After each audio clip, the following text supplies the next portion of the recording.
গত বছর আগস্টে তিলোত্তমা সাক্ষী হয়েছিল আরজিকর নিপীড়ন কাণ্ডের। এই নিন্দনীয় ঘটনার প্রতিবাদের চিত্র ফুটে উঠেছে দিনের পর দিন। সেই ঘটনার ভয়াবহতা হালকা হতে না হতেই ফের খাস কলকাতার একটি আইন কলেজে এক ছাত্রীকে নির্যাতনের অভিযোগে রীতিমতো শোরগোল পড়ে গেছে। অভিযোগ, নির্যাতনকারী ছাত্রীটির পূর্ব পরিচিত এবং ছাত্র রাজনীতিতে তারা সহযোদ্ধা ছিলেন। এই ঘটনা প্রকাশ্যে আসার পর থেকেই তীব্র প্রতিবাদ ও সমালোচনার ঝড় উঠেছে। নির্যাতিতা ছাত্রী পুলিশের কাছে তার লিখিত অভিযোগপত্রে মোট 3 জনের নাম উল্লেখ করেছেন। মূল অভিযুক্তকে তিনি আদ্যক্ষর জে দিয়ে চিহ্নিত করেছেন। অন্য 2 জন হলেন এম এবং পি।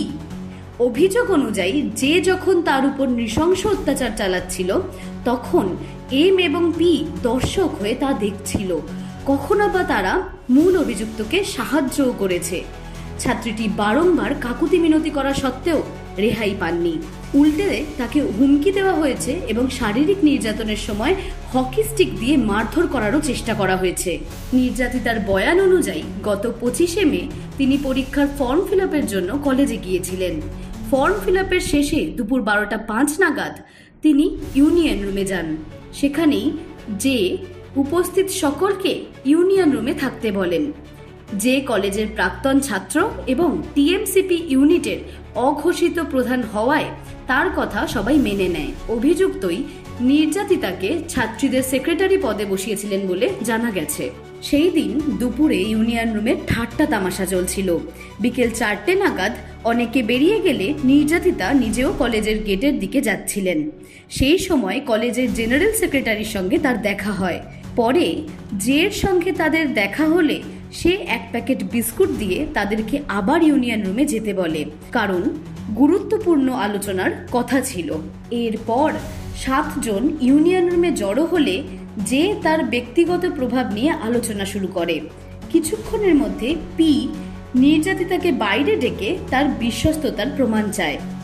নির্যাতিতা তাদের অনুগত বলে জানানোর পর আবার ইউনিয়ন রুমে ফিরে আসেন। যে তখন তাকে প্রেমের প্রস্তাব দেয় এবং জানায় প্রথম দিন কলেজে দেখার পর থেকেই সে তাকে পছন্দ করে এবং বিয়ে করতে চায়। কিন্তু নির্যাতিতা তার প্রেমিক থাকার কথা জানিয়ে সেই প্রস্তাব প্রত্যাখ্যান করেন।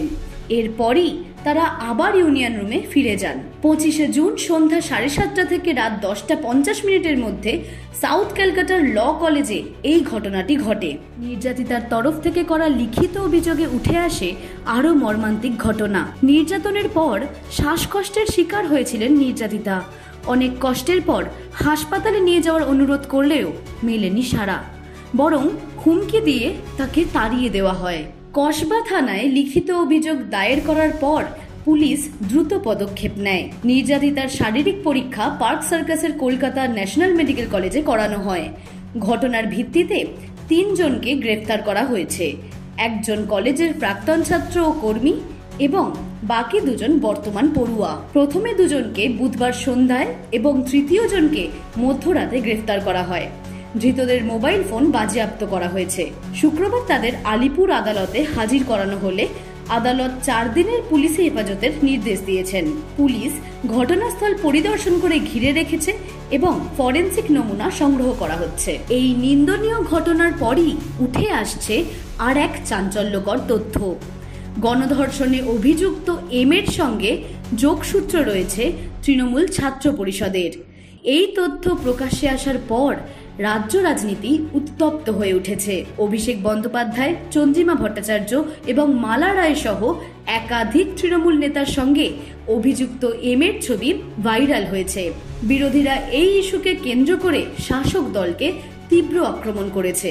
তবে তৃণমূলের পক্ষ থেকে কুণাল ঘোষ জানিয়েছেন যে অভিযুক্তের সাথে দলের 2019 সাল থেকে কোনো পদাধিকারী সম্পর্ক নেই এবং 2022 সালের পরে সে দলের কোনো কমিটিতেও নেই। তিনি অন্যান্য রাজনৈতিক দলের নেতাদের সাথেও অপরাধীদের ছবি থাকার উদাহরণ টেনেছেন। তৃণমূল ছাত্র পরিষদের রাজ্য সভাপতি তৃণাঙ্কুর ভট্টাচার্য দাবি করেছেন যে অভিযুক্তরা ছাত্র পরিষদের পদাধিকারী নন এবং ঘটনার সঙ্গে টিএমসিপির কোনো রানিং ইউনিটের সম্পর্ক নেই। তিনি বলেছেন, অপরাধ প্রমাণিত হলে দৃষ্টান্তমূলক শাস্তির দাবি জানাবেন। বিজেপি অবশ্য অভিযোগ করেছে যে তৃণমূলের মদত ছাড়া এমন ঘটনা ঘটতেই পারত না। সর্বোপরি বলা যায়, এই ঘটনা এখন শুধু নির্যাতনের ঘটনা নয়, বরং রাজনৈতিক প্রভাবের চিত্র তুলে ধরছে।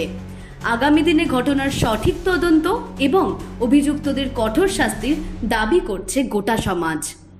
অঙ্কিতা পালের রিপোর্ট, হেডলাইন্স, কলকাতা। আনন্দ আর ভালোবাসার দীপ্তিতে গড়া সমুজ্জ্বল পরমা, ঠিক তোমারই মতো। শ্যাম সুন্দর কোম্পানি জুয়েলার্স, আগরতলা, উদয়পুর, ধর্মনগর, কলকাতা।